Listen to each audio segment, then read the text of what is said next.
Né au Kivu, des parents congolais de souche dont le père était le caissier à la banque commerciale depuis la colonisation et la maman vendeuse de frétin, communément appelée Ndakala, pêchée dans le lac Tanganyika au marché de Kadutu, il n'est donc pas Mwanaya. C'est tout simplement un self-made man. Amouli Reti est un ancien de l'université de Kinshasa, autrefois connu sous la dénomination de Lovanium, puis UNASA campus de Kinshasa, d'où il a obtenu son diplôme en droit public. Il n'est pas passé inaperçu dans ce grand campus, car outre le fait d'organiser les séances de cinéma loisirs, il est le fondateur du café juridique de la faculté de droit. Il est aussi ce commissaire aux affaires académiques qui a restauré la bleusaille, pourtant interdite par le président Mobutu.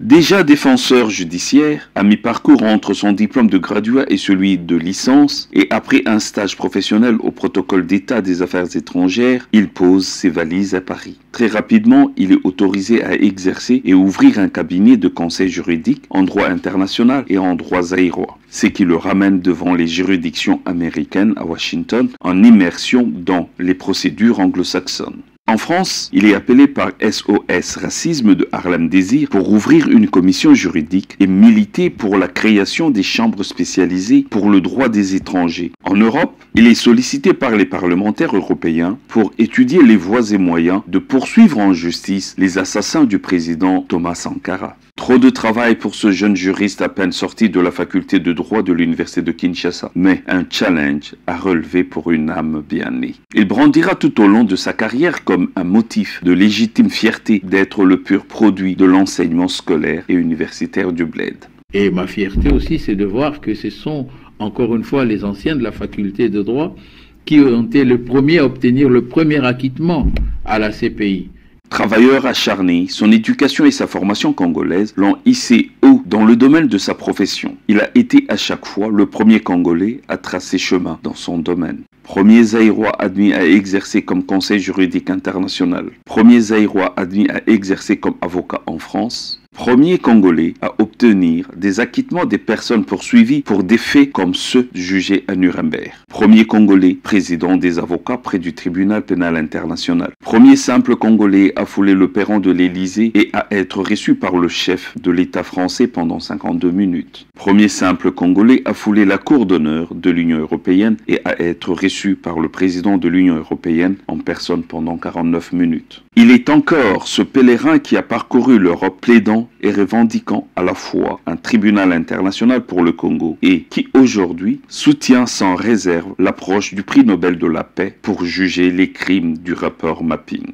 Un homme averti et intègre ne comprend pas comment sa génération peut laisser des politiciens hypothéquer et détruire l'avenir des Congolais et des jeunes générations. Il refuse de voir sacrifier ses petits-enfants. Alors, il propose en outsider sa candidature à la présidence de la CENI, le lieu d'où l'on vole les voix et le choix du peuple afin d'y mettre de l'ordre. Dans ce brouillard électoral, le peuple est le plus grand perdant. Déjà, notre génération a été sacrifiée. Il est donc plus que temps de reprendre nos responsabilités et sauver notre scrutin. Vous avez donc ici devant vous des Boyomais en pleine résilience qui ont levé l'option de présenter leur propre candidat, monseigneur. Que vous l'acceptiez ou pas, ce maître Reti Amouli, que nous avons adopté selon nos propres critères de choix. Même il y a maître Reti, et lui, parrainage, il y a 2000 signatures. Et lui, Memo yango ba remettre yango na ba évêque ya ba région oyo na utai koloba ba évêque yango ba meni sikoyo memo epai ya ba konzi na Kinshasa pour la décision finale pour la kopona nani akokamba CENI. D'est à l'ouest, les jeunes Congolais le plébiscite candidat du peuple.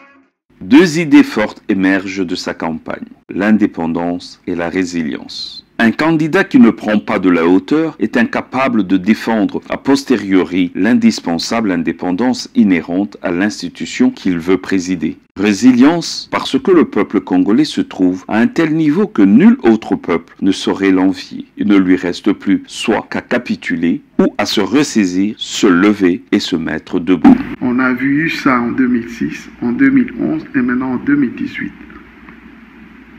Devrions-nous continuer comme ça, avoir à la tête de la commission électorale indépendante des gens qui ne seront là que pour faire la volonté des gens qui les ont placés là?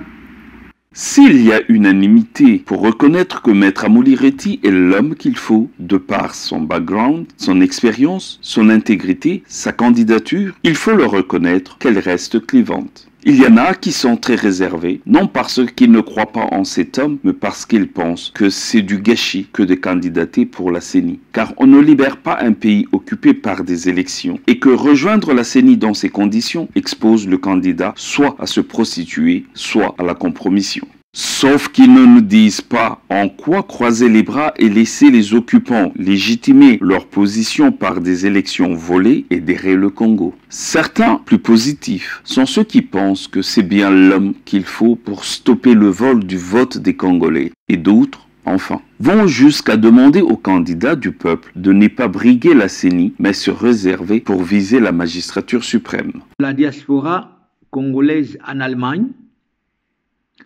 nous le verrons mieux dans la peau du président de la République démocratique du Congo, chef de l'État.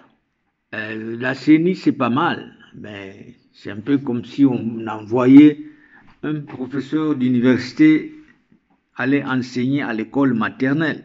D'aucuns pourraient se demander comment de Paris où il dirige sa campagne, ce candidat qui refuse tout soutien des hommes politiques arrive-t-il à atteindre le cœur des Congolais? Son secret, c'est une armée des femmes congolaises aussi discrètes qu'efficaces qui le poussent, l'encouragent et le portent, telles que Maman Mimi, Kiki, Mati, Nanette, Marie, Jackie, Chantal, Eve, Régine, Annie, Dajane, José, Isabelle, Noëlla et bien d'autres. Bref, une armée de femmes aussi déterminées que leurs candidats.